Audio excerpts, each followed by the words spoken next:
Je reviens avec Taylor Swift. Et oui, il y a un article qui est paru où Taylor Swift affirme qu'elle est prête à fonder une famille, avoir des bébés. Mais apparemment, Kelsey, son chéri, n'est pas prêt à prendre sa retraite. Et elle dit qu'elle n'est pas prête à l'attendre pour toujours. Que voilà, hein, c'est maintenant ou jamais. Bon, je peux la comprendre, hein, en même temps, elle est en âge, Taylor Swift, elle a fait une carrière brillante, elle a du succès, franchement, elle peut faire des bébés, hein. Ça va rien changer. Alors, comment comprendre cette situation? Car c'est très intéressant pour une analyse. En effet, Taylor Swift et Travis Kelce, ben, ça met en lumière plusieurs dynamiques, à la fois personnelles, psychologiques, sociologiques et de couple. Donc une analyse multidimensionnelle. Bon, d'un point de vue psychologique, on sait que Taylor Swift a le désir de fonder une famille. Ben, quelle est son évolution personnelle?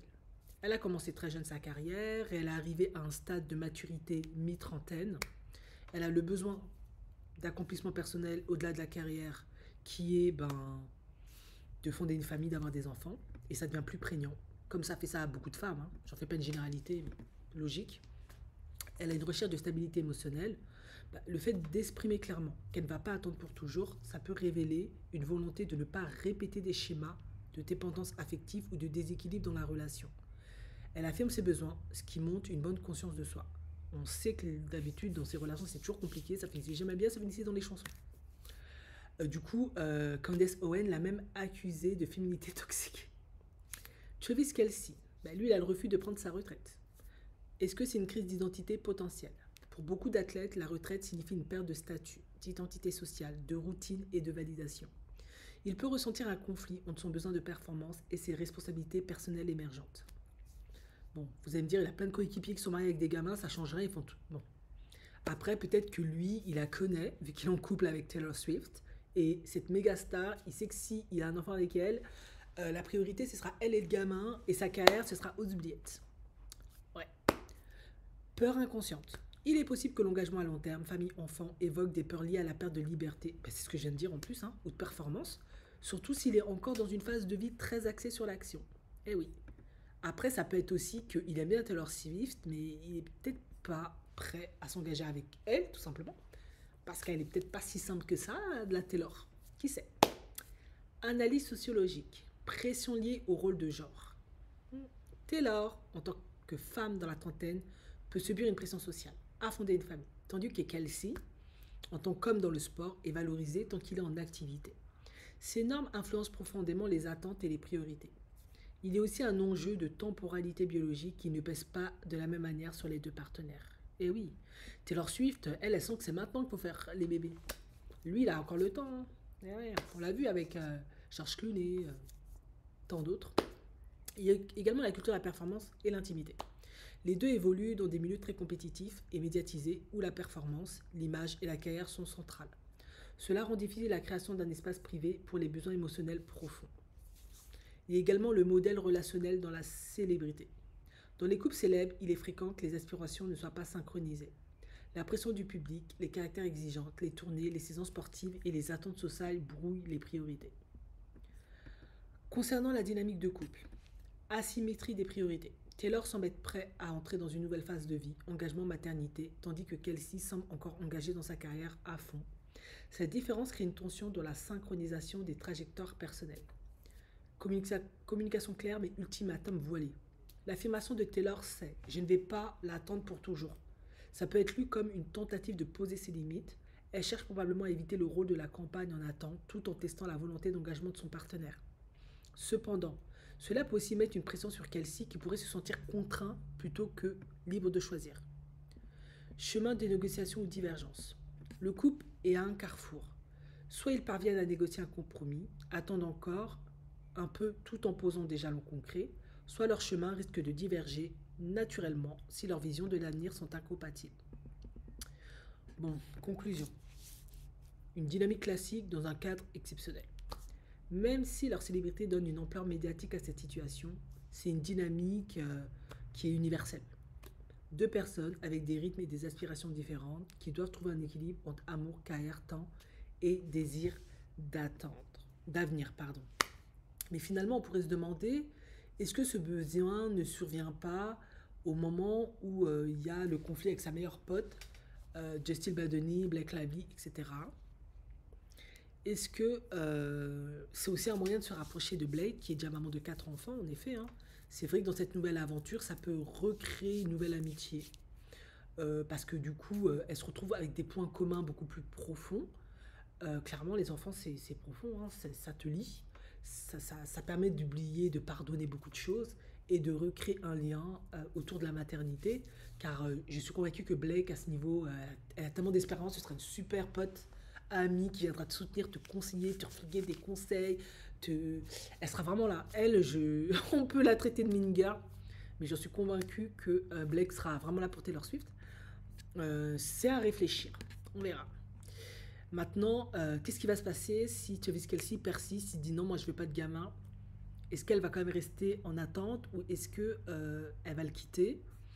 Mais du coup, bah, les fans, en tout cas moi, clairement, je comprends Trevor, mais on va pas se mentir. Logiquement, je dis logiquement, mais il n'y a jamais de logique dans ce monde vraiment. Tu t'empresserais de faire un enfant à Taylor Swift. Qui voudrait pas? Tu sais qu'avec elle, à part le caractère à gérer de la maman, il n'y a pas de problème pour financer. Pourquoi? Elle n'a pas besoin de ton argent. Du coup, la question est la suivante. Euh, Pourquoi il n'est pas prêt à sauter le pas avec Taylor Swift? Pourquoi? Donc, si vraiment ça casse et qu'il n'est pas prêt à sauter le pas avec Taylor Swift, c'est que clairement, Taylor Swift a une manière d'être dans sa relation qui ne convient pas. Et je pense, à vue de nez, c'est un peu ça qui fait que beaucoup d'hommes, parfois, ne sont pas motivés avec des femmes. C'est que elle doit être très contrôlante. Pas parce que c'est quelqu'un de mauvais, mais j'ai déjà dit, hein, en faisant des vidéos sur elle, j'en fais pas tellement. Mais elle a une carrière, c'est une superstar. C'est une femme qui ne peut pas faire abstraction de contrôle. Pour que ça marche, elle va devoir contrôler son entourage, son équipe, son image, beaucoup, beaucoup, beaucoup, beaucoup, beaucoup de choses.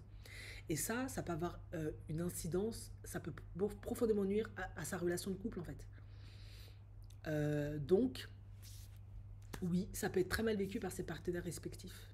Surtout pour un sportif comme Trevor, qui se définit par son sport et où l'on sait que la durée de vie d'un sportif est très courte. Et si il s'embarque avec Taylor comme ça sans réfléchir, il peut se retrouver à la maison, c'est gros dire, mais ça peut se terminer très vite. Et de toutes évidences, il est passionné par son sport, il aime faire ça, c'est vraiment c'est toute sa vie. Est-ce qu'il est prêt à payer le prix d'être Monsieur Swift? On va pas se mentir, non, il faut qu'on se dise la vérité. Elle va toujours chanter, parce que chanter, ça ne nécessite pas une compétence. Bon, j'exagère. Ce que je veux dire, c'est que lui, à un moment donné, il peut plus faire son sport, c'est fini, il est trop vieux, il est à la retraite, c'est fini. Elle peut chanter jusqu'à ce qu'elle meure hein, sur scène. Hein. C'est pas un problème. Hein. Elle a sa fanbase, elle a du talent, elle a fait plein d'albums, etc. Elle peut accoucher, revenir, on l'a vu, hein, plein d'artistes l'ont fait. Elle continuera toujours. Lui, pas forcément. Donc, est-ce que son amour est suffisamment fort pour sacrifier sa carrière pour Taylor Swift et devenir Monsieur Swift? On va pas faire semblant ici. Il sera maintenant Monsieur Swift. Du moins, moi, on a déjà vu ce cas de figure. Est-ce qu'il est prêt à faire ça? Cas de figure, Nick Cannon, Mariah Carey. Bon, c'est le premier truc qui me vient, j'ai pas trouvé mieux. Nick Cannon, il épouse Mariah Carey. Au début, il est tout content. J'ai fait une vidéo sur ça, je sais pas si c'est sur cette chaîne ou une autre, peu importe, probablement sur cette chaîne, où il explique qu'il n'était pas à la hauteur, à un moment donné, de Mariah Carey. C'était juste too much pour lui. Il savait pas comment gérer cette diva. Lui, c'est un animateur qui a eu plein de succès, qui a fait plein de choses. Mais Mariah Carey, c'est Mariah Carey. C'est vrai. Mariah Carey, c'est un peu comme la Taylor Swift aujourd'hui. Il savait pas comment faire. Du coup, il a dû lâcher l'affaire parce qu'il ne se sentait pas à la hauteur. Il disait, mais elle était là, moi j'étais en dessous, j'avais peur de me faire émasculer. Il a bien expliqué. Je me sentais pas à la hauteur, il a été très honnête à ce niveau. Après Mariah Carey, il a pondu plein de gamins avec je sais pas combien de baby mama. Il a décidé de repeupler le peuple nord. Je dis ça en rigolant, mais psychologiquement, c'est un peu ce qui se passe. Du coup, je pense que Travis est également dans le cas de figure. Je ne sais pas si lui, il est prêt à devenir Monsieur Swift, à se faire éclipser au profit d'une Taylor Swift. Clairement, Taylor Swift ne lui laissera pas la place du mâle dominant. En tout cas, dans le couple traditionnel, elle ne fera pas ça. De toute façon, elle ne peut pas parce qu'ils sont en hypogamie. Donc elle aura déjà le but du privilège, le côté financier au-dessus, le talent au-dessus, elle aura absolument tout au-dessus. Elle va clairement dicter le couple, toute la dynamique de la relation, même si elle se veut la plus bienveillante. Est-ce que tu es Travis Kelce, un sportif de haut niveau qui s'est fait tout seul avec la performance, la détermination, il est sur le terrain, il se bat avec tout ce qu'il a. C'est vraiment un homme, quoi, un masculin. C'est vraiment le masculin par excellence. On va dire ça comme ça. Il est prêt à laisser ça au profit de Taylor Swift et devenir Monsieur Swift. Pour l'instant, il dit non. On verra ce que l'avenir réserve. Hein. Peut-être que si elle vient avec un contrat béton financier, je sais pas, peut-être qu'il acceptera. Mais je pense pas qu'il est prêt à faire ça. Parce que c'est comme Gisele Bündchen et son ex. Hein. C'était le même cadre. Lui, il n'a pas voulu. Du moins, elle n'a pas voulu être maman à la maison. Elle est partie le tromper, là. Maintenant, elle va se marier avec son entraîneur, qui est beaucoup en dessous. Car elle a l'attention, elle est au centre, elle a la lumière. Voilà, il y a eu un problème, à mon avis, de place, d'ego, de je veux pas t'attendre, je veux pas te suivre, non, ça m'arrange pas. Non, moi je reste pas à la maison, machin, machin. Ils vont se retrouver dans ce cas de figure de toute manière. Et je pense que lui, il veut pas devenir Monsieur Swift. Et je pense que le problème est là. Est-ce que maintenant, il sera prêt à le faire? Je sais pas. On verra ce que l'avenir nous réserve. Mais pour l'instant, il n'est pas motivé.